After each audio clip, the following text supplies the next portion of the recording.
you do not have an overthinking problem. We'll discuss the problem you have and then how do you overcome it, right? What happens in overthinking in the first place? What happens is that our mind and our thoughts is of the nature that if you touch it, it multiplies. So the thoughts that you touch tend to multiply. If you think about a particular thought, if you spend and direct and channelize your energy towards it, it can do nothing but multiply. Okay? And you will be caught in that loop. But if you truly understand what these thoughts are, whose thoughts are these anyway, then you can pull yourself back from it. The point is that the mind doesn't need to stop. You need to have that understanding that you're not the mind and you're not the thoughts. The problem is not overthinking. The problem is that you believe that what you're thinking is true. You believe that the thoughts are about you. You believe that whatever the thoughts are saying are a declaration about yourself. You think all the thoughts are true, and that is why you invest so much of your energy into it. That is why you investigate so many of your thoughts. That is why you believe them. That is why you question them. That is why you struggle with them. And that is what overthinking is. What if this happens? Oh, okay, so what if that happens? Only if this could happen, only if that could happen. The chain reaction begins when you believe that what you're thinking is true. When you think that the content of your thought have any value, only then you will invest any energy in it, and only then the chain reaction can become, which can lead to overthinking, right? The thing is, let's understand. You think your thoughts are yours, right?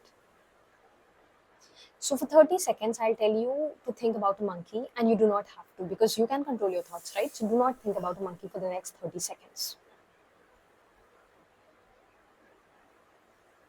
All you can think about is the monkey. Monkey, monkey, monkey, monkey. You cannot control your thoughts. You cannot. And because you cannot control your thoughts, you cannot start them, cannot begin them, you cannot end them. So overthinking then has just one solution. The tips, the tricks, and everything has not worked for a particular reason. And it has not worked because you are not your thoughts.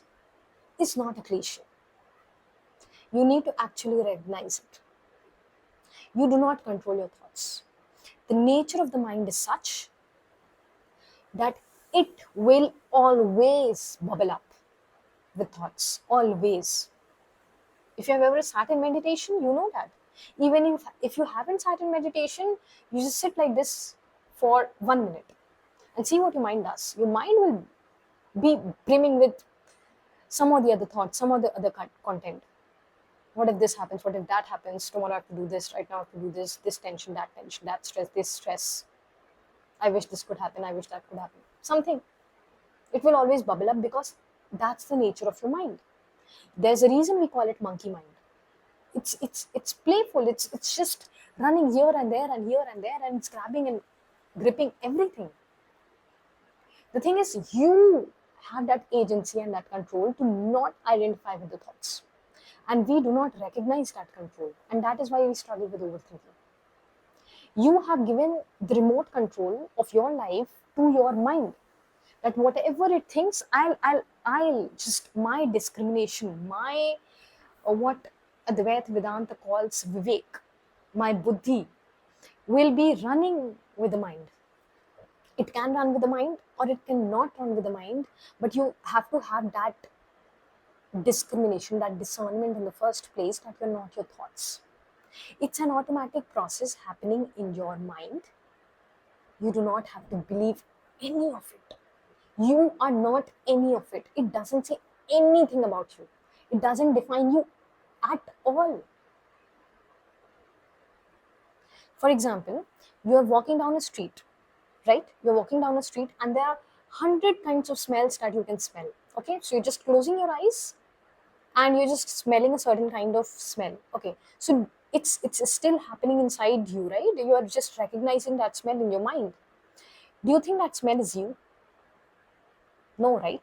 You have that discernment that, okay, that smell is coming from the outside, it's not me, it's just a smell.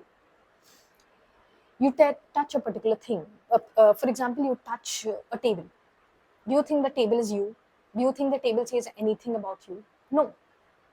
No, right?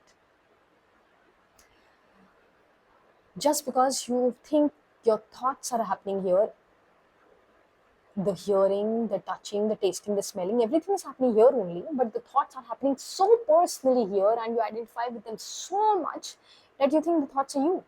Everything that it's saying is you. No. It's a machine. It's programmed machine. It's conditioning. It's running on its own. It's running its own patterns. It's an illusion. And it's running,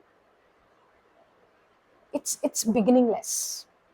That's what Advaita Vedanta tells us. It's beginningless. The conditioning that you have in your mind, it's beginningless, but it has an end to it. And that end is when you recognize that it's not you. That end is when there is a certain distance that comes between you and your thoughts, you and your mind, you and the instrument that you have, the body mind instrument that you have. When you recognize it, you know, okay, I'm not my thoughts. Just that. You do not have to repeat it like a mantra. You do not have to believe it. You do not have to affirm it. You do not have to do anything. You just have to recognize that you're not your thoughts. And just that recognition alone creates a distance between you and your thoughts. So next time you sit and you're not worth it. Okay? Suppose you have the because you know your thoughts have a pattern. You know that. Suddenly you're not thinking about atoms and molecules and the space and aeronautics or something like that. You are thinking about what you have been thinking. There is a pattern, clearly. There is a pattern that you can see. Thoughts are cyclical, they are loops. You actually run in loops when you're thinking, right? So whatever you're thinking, for example, your thought is, okay, I'm not enough, I'm not worth it. Okay? If you think it's you, if you think it's about you as a person, of course it is going to lead to overthinking. Of course it is going to lead to doubts and suffering and false beliefs about yourself. But if you recognize, okay, I'm not mad. If you just observe it, it's just a thought. It will pass. I love the example of the clouds and the sky. You are the sky. Clouds can be there, cannot be there, can be of a beautiful shape, can be of a very bad shape, can be fragmented, can be broken, can be big, can be small, can be anything. The sky, there's no change in the sky. Okay? Why? Because the sky is not grabbing each thought. The sky is not grabbing each cloud. But what you are doing is you are grabbing each thought. You're thinking it's me, it's me, it's me, it's me.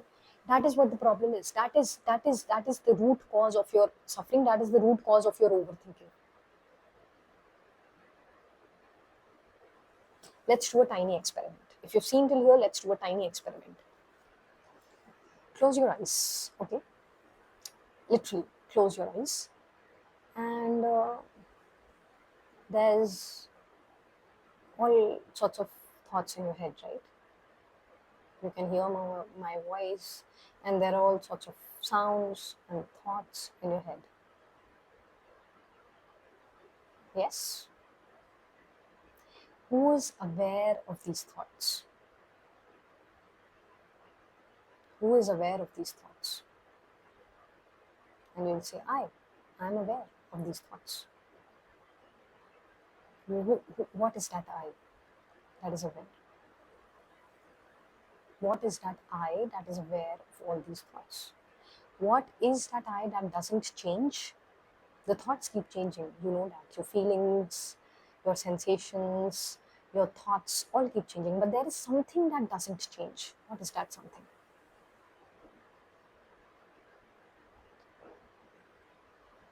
This is not an experiment that we can do so quickly. But if you repeat it, if you keep repeating it, what is that one thing that never changes? The thoughts keep coming and going, but there is a certain awareness that there's this certain silence in which a thought bubbles up and it falls. Just remember this: every time you have a thought, there's a certain silence in which a thought bubbles up and then it dissolves. It bubbles up and it dissolves. You are that awareness, that silence, that gap between thoughts. This silence. All the thoughts arise and dissolve in it. You are greater than your thoughts. You do not have to believe that. You do not have to believe any of it. It's not about you. It's just a condition of the mind. It's just the nature of your instrument. It's just Maya. It's just an illusion. It's just a mechanism. There's this mind, and the nature of the mind is to behave a certain way. It's not your mind. It's not my mind. It's the nature of the mind to behave a certain way. And that is why thoughts keep repeating. That is why certain thinking keeps happening. The more you grab and grasp, and the more you grasp it, the more it will become you. The more you understand, okay, this, let it pass. You do not have to understand anything. A thought arises and you just know it's not you. Just let it pass. Just no effort to let it pass. It will pass on its own when you don't grasp it. You do not have to do anything. You just have to not do the things that you've been doing. You don't have to grasp it. And it will pass. And it will pass. A new thought will come. And that will pass too. But the thing is that if you don't grasp it, it will not become you. And the overthinking will stop then and there. One more thing. It's more gross. This was more subtle. This one is more gross. The thing is, whatever you touch, you'll have a thought about it. In the sense, the thought is just a collection of all the things that you've seen, heard, felt, tasted, touched. All the senses have collected certain input, sent it to the mind, and the mind is now a collection of all those inputs from infinite lifetimes. Okay? So if it is that, can you now direct your mind to move towards the things about which the thoughts you can have and it won't bother you? Can you start there? That will help. The ultimate reality is that you're not your thoughts. But this is like a preparatory step for you. This will prepare you. Okay? So the thing is that all the things that you've touched, tasted, smelled, heard, thought of, spoken of, the mind is a collection of all those thoughts. But now if you can redirect your mind to touch what we call sattvic things, the lighter things, the better things, the good things in life,